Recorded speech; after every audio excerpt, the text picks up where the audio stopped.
we've got some incredibly tragic news, and that is that Liverpool and Portugal forward Diogo Jota has died in a car accident in Spain.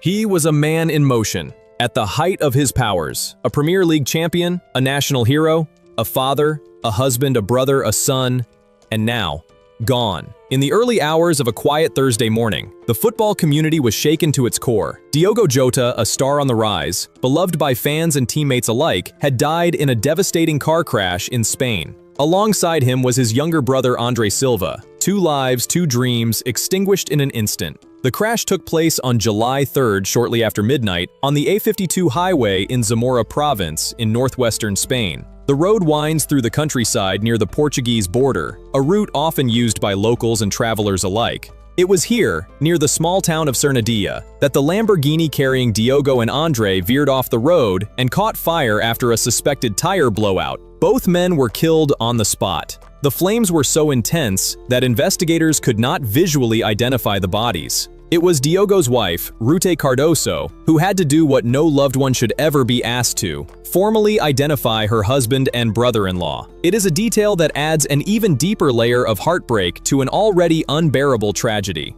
Just days before the accident, CNN's Portugal's sports editor, Rui Laura, said, "The surgery he had was lung surgery, and he had an overnight stop in Benavente, partway along the journey, but they would never make it to the ferry. The road claimed their lives." Road marks left behind at the scene supported this theory. As per protocol, the Guardia Civil began an official investigation, and a full report is to be submitted to a duty court in Zamora. Meanwhile, questions are being raised about the condition of the A52 highway itself. Locals have long described it as unsafe, with one calling it a goat track, riddled with potholes and poor maintenance. Though many have speculated whether the road's state contributed to the crash, investigators have not confirmed any such link. In the passenger seat that night was Andre Silva, Diogo's 25-year-old brother. Like his older sibling, Andre had a love for football. While he hadn't made it to the heights of European elite clubs, he played in Portugal's second division and remained closely bonded with Diogo on and off the pitch. They were more than brothers. They were best friends, teammates in life, and now eternal companions in death.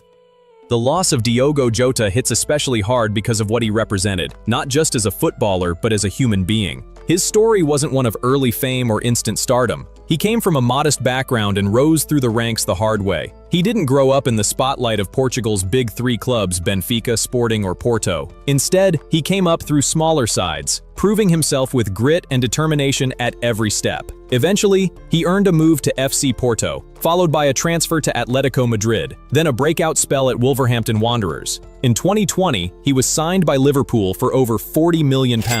It was a major leap, and he delivered. Jota became a key club, including the Premier League title in May 2025, just weeks before the crash. For Portugal, he played 49 times and helped secure 2 UEFA Nations League titles. Jota's style of play was intense and selfless, knew his worth. His number 20 shirt had become a symbol of quiet brilliance at Anfield. Off the pitch, he was just as admirable. On June 22nd, only 10 days before the accident, Diogo married his longtime partner, Ruth Cardoso, the mother of his 3 children. She had shared photos from their wedding day on social media, writing, "My dream came true." Now, in a cruel twist of fate, that dream is shattered. The man she married, the father of her children, is gone, taken before he could even return from the honeymoon glow. News of Jota's passing spread fast, and the world responded with an outpouring of grief. Liverpool Football Club issued a statement expressing their devastation. Fans began to gather outside Anfield, laying flowers, scarves, and notes of love and remembrance. The pain was written across their faces. Supporters from all walks of life, united in sorrow.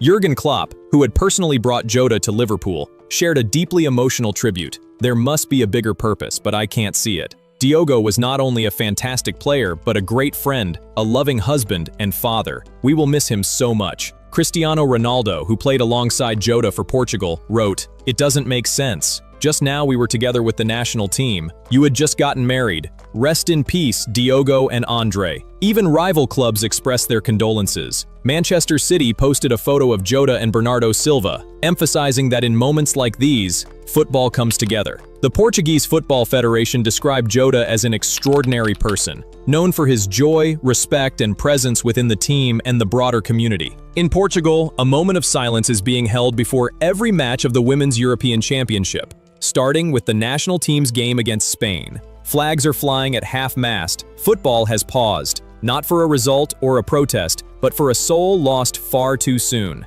And in a quiet home in Gondomar, Portugal, Joaquim and Isabel are living every parent's worst nightmare. In a single night, they lost both of their sons, Diogo and Andre. The grief they face is immeasurable. One son was a star who lit up stadiums in England, wore Portugal's colors on the world stage, and earned his place among football's elite. The other was chasing his own path, fighting with quiet determination to carve out a name for himself in the Portuguese leagues. Now, both are gone, and the house that once echoed with ambition, laughter, and the sounds of boys kicking respect. Back in Jota's hometown of Masarelos, his legacy remains etched in the walls of the football academy that bears his name. On those walls is a mural that says, "It doesn't matter where you come from, but where you're going." That sentence now carries the weight of finality. Diogo Jota came from humble beginnings, but where he was going, the legacy he was building, was destined for greatness. Diogo Jota leaves behind a legacy of more than goals or silverware. He leaves behind a story of hard work, humility,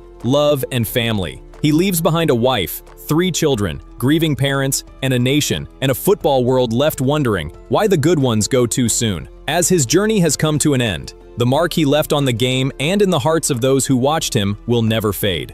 Rest in peace, Diogo Jota. Rest in peace, Andre Silva. You will never walk alone.